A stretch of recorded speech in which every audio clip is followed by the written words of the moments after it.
អរគុណសន្តិភាពអរគុណនយោបាយឈ្នះឈ្នះដឹងគុណស្ថាបនិកមគ្គុទ្ទេសក៍ឯកនិងប្រតិបត្តិការនយោបាយឈ្នះឈ្នះដែលនាំមកនូវសន្តិភាពនិងឯកភាពជាតិពេញលេញសូមក្រាបថ្វាយបង្គំព្រះថេរានុថេរៈគ្រប់ព្រះអង្គជាទីគោរពសក្ការៈសូមគោរពសម្ដេចឯកឧត្តមលោកជំទាវលោកឧកញ៉ាអ្នកឧកញ៉ាលោកស្រីមន្ត្រីរាជការកងកម្លាំងប្រដាប់អាវុធគ្រប់ប្រភេទបងប្អូនក្មួយសិស្សានុសិស្សទាំងអស់ជាទីស្នេហាលោកតាលោកយាយបងប្អូនប្រជាពលរដ្ឋអាជីវករសេវាករនៅទូទាំងខេត្តកោះកុងជាទីស្រឡាញ់រាប់អានថ្ងៃច័ន្ទ2រោចដល់ថ្ងៃពុធ4រោចខែចែកឆ្នាំម្សាញ់សពស័កពុទ្ធសករាជ2568ត្រូវនឹងថ្ងៃទី14ទី15និងទី16ខែមេសាឆ្នាំ2025គឺទិវាដ៏មហោឡារិកដែលប្រជាជាតិយើងទាំងមូលរួមគ្នាប្រារព្ធពិធីអបអរសាទរបុណ្យចូលឆ្នាំថ្មីប្រពៃណីជាតិខ្មែរដោយក្តីមោទកៈនិងសោមនស្សរីករាយក្រៃលែងពិធីបុណ្យនេះជាកេរដំណែលដ៏ពិសិដ្ឋបុព្វបុរសនៃយើងដែលជាឱកាសឲ្យប្រជាជនយើងគ្រប់រូបជំរះចោលឲ្យស្រឡះនៅអពមង្គលឧបទ្រពចង្រៃនិងមន្ទិលមងសៅទាំងឡាយ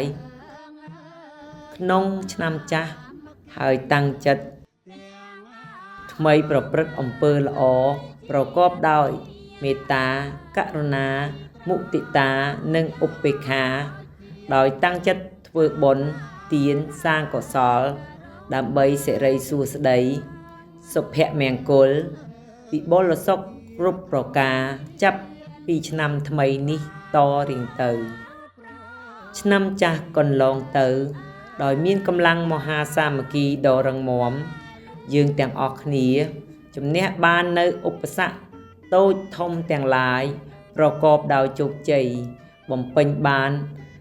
ល្អនៅភារកិច្ចកសាងនិងអភិវឌ្ឍខេត្តរបស់យើងដោយថែរក្សាសុខសន្តិភាពសណ្ដាប់ធ្នាប់សាធារណៈនៅទូទាំងខេត្ត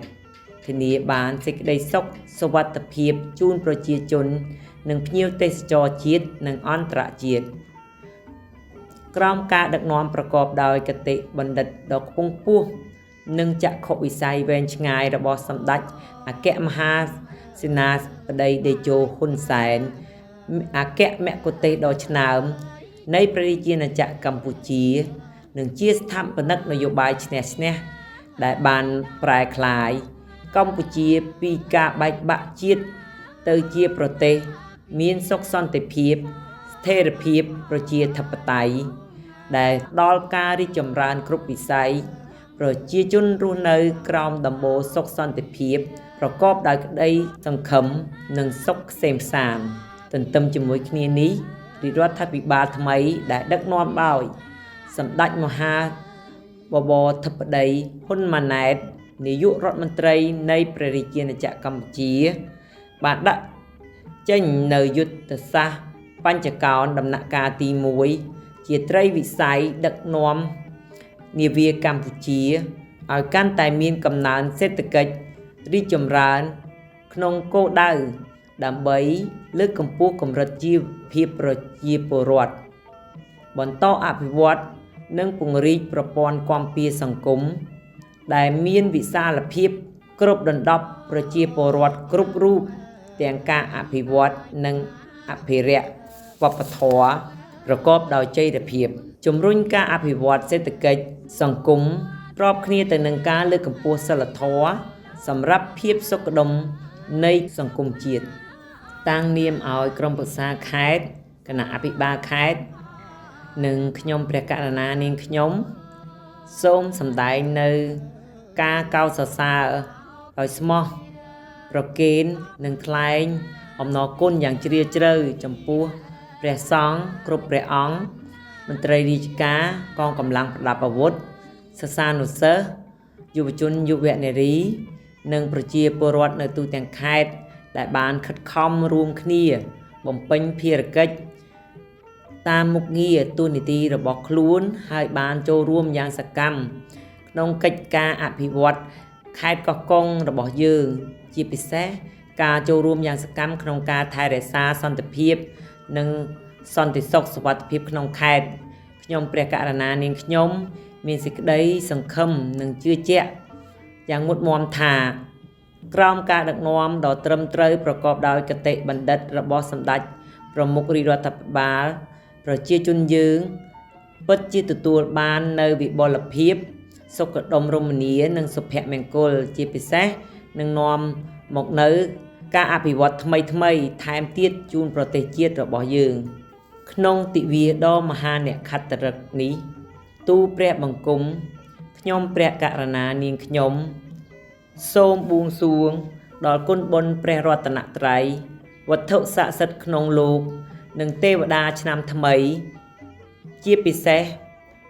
ព្រះវិញ្ញាណក្ខន្ធព្រះបរមរតនកោដ្ឋសូមព្រះអង្គមេត្តាប្រទានពរជ័យថ្វាយព្រះករុណា